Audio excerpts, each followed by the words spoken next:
Idineklara ng mga otoridad na kontrolado na ang sunog sa Navotas Sanitary Landfill na nagsimula pa noong Biyernes ng gabi. Ayon sa ulat, nagsagawa ng aerial operations ang Philippine Air Force para mapuksa ang natitirang hotspots at makapal na usok sa lugar.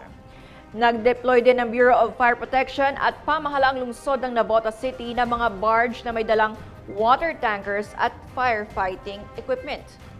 Ayon sa Environment Manager Bureau o NCR, pinalala ng mainit na panahon ang sunog na nagdulot ng haze sa Metro Manila at Bulacan.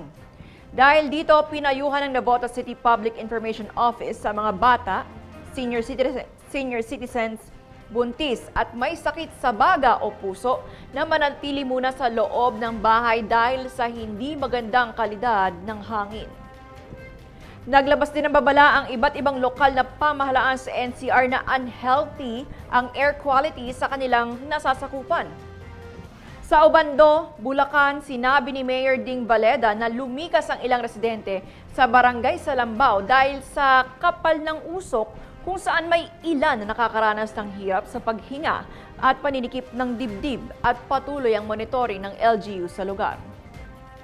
Sa ngayon po ay nandito po kami under observation pa rin po dahil nasa 3 days na po sila. Kung sakali po na makikita namin hindi na makaka-apekto, siguro po pag-uusapan namin yung ikabubuti po ng aming mga taga-barangay. Nanawagan din po kami kung sino yung mga tutulong kasi sa halos 3 araw na hindi pagkakahanap buhay, siyempre alam namin kinukulang naman po ito.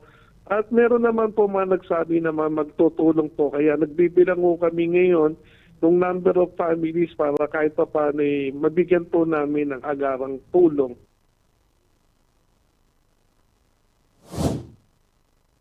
Naman sa lokal na pamahalaan ng Navotas, hindi pag-aari ng lungsod ang landfill na isinara noong nakaraang taon matapos mag-expire ang prangkisa nito.